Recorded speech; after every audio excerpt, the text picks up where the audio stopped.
Kita lanjutkan kembali. Yang B adalah universal negatif. Nah, misalnya sebagai contoh, semua S adalah bukan P. Semua guru adalah bukan siswa. Nah, pernyataan ini apakah benar atau salah? Nanti kita diskusikan lebih lanjut. Selanjutnya, partikular positif. Ya, partikular positif, beberapa S adalah P. Ya, misalnya beberapa mahasiswa adalah entrepreneur, misalnya seperti itu. Yang berikutnya, partikular negatif, beberapa S adalah bukan P, beberapa mahasiswa adalah bukan entrepreneur, misalkan seperti itu. Nah, ini menunjukkan adanya kombinasi antara kualitas dan kuantitas, dan rumus ini bisa dijadikan sebagai landasan terkait dengan hal yang benar atau salah dalam sebuah proposisi atau sebuah pernyataan. Khususnya kalau dalam contoh ini berarti proposisi tunggal ya. Kalau misalnya nanti proposisi majemuk yang menggabungkan antara lebih dari satu, bisa 2, 3 dan seterusnya, maka nanti berbeda lagi.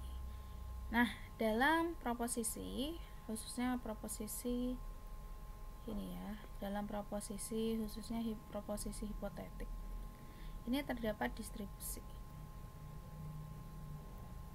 Ya, distribusi. Nah, di sini mengapa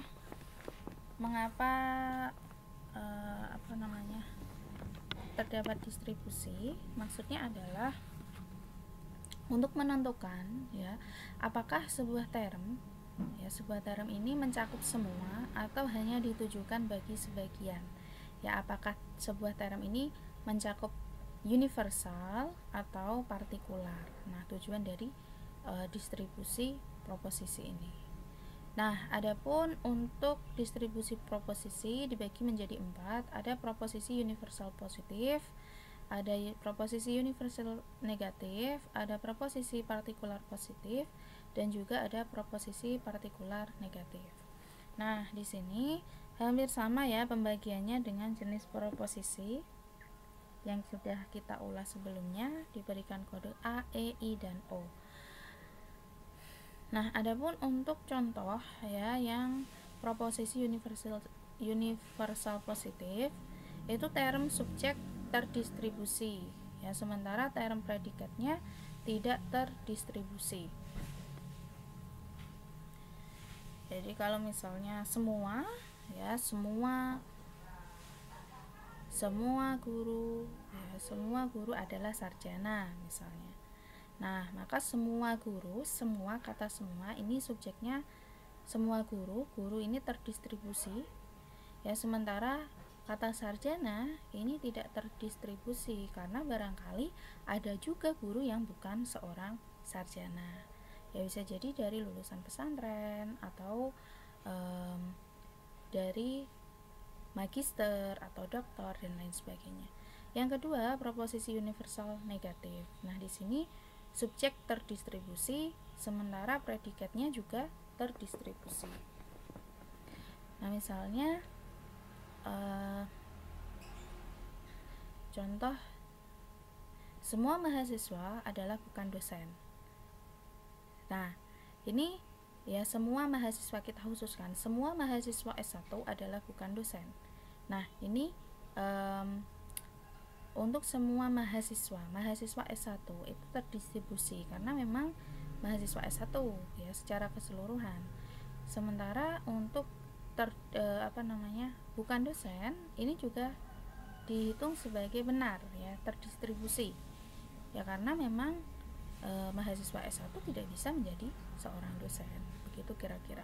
Yang berikutnya proposisi partikular positif dan proposisi partikular negatif. Adapun yang positif, subjek tidak terdistribusi dan termnya juga ya, term predikatnya juga tidak terdistribusi. Sebagai contoh adalah sebagian siswa merupakan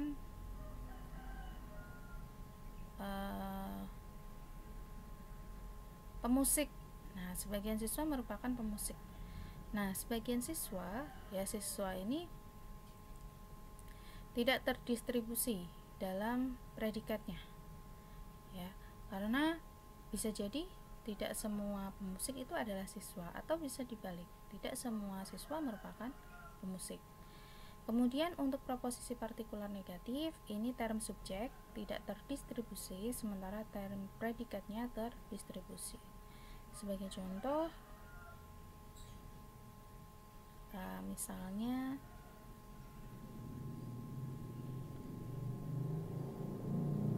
semua pedagang, ya, semua pedagang adalah lulusan SMP misalnya. Nah, ini untuk semua pedagang, mohon maaf bukan semua ya, sebagian pedagang. Nah, sebagian pedagang ini bisa jadi tidak terdistribusi dikarenakan apa? Dikarenakan sebagian pedagang juga ada yang bukan lulusan SMP, ada yang lulusan SMA, bahkan sampai lulusan perguruan tinggi. Nah, sementara term predikatnya ini terdistribusi. Ya, dalam term predikatnya terdistribusi karena memang ada sebagian, ya, benar adanya bahwa ada sebagian yang lulusan SMP. Nah, adapun distribusi ini dapat teman-teman singkat secara lebih mudah dengan idiom atau dengan akronim ACDTOP. Nah, ACDTOP ini, A berarti universal positif, itu berarti subjeknya yang terdistribusi. Sementara E universal negatif itu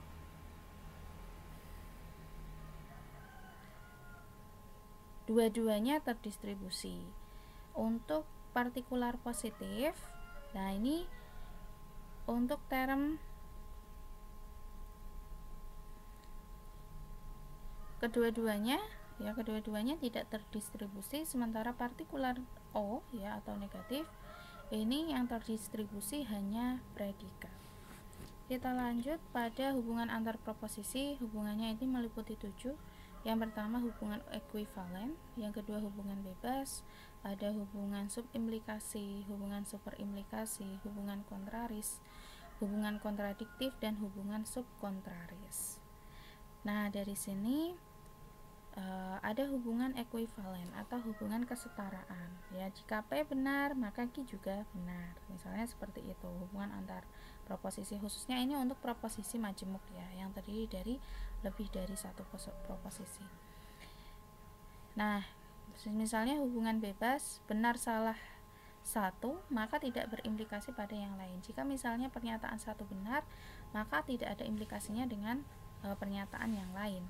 Kemudian untuk hubungan superimplikasi, jadi ini ada implikasi yang sangat kuat, ya. Jika P benar, maka Q juga benar, tapi jika Q benar, maka P belum tentu benar. Ya, jadi misalnya P ini adalah pernyataan pertama atau proposisi pertama, Q adalah proposisi kedua. Nah, belum tentu ketika Q ini benar, maka P ini belum tentu benar. Lalu kita masuk pada hubungan subimplikasi. Ini hampir sama dengan superimplikasi, tapi dilihat dari proposisi partikular. Jika superimplikasi dari proposisi universal. Kemudian ada hubungan kontraris.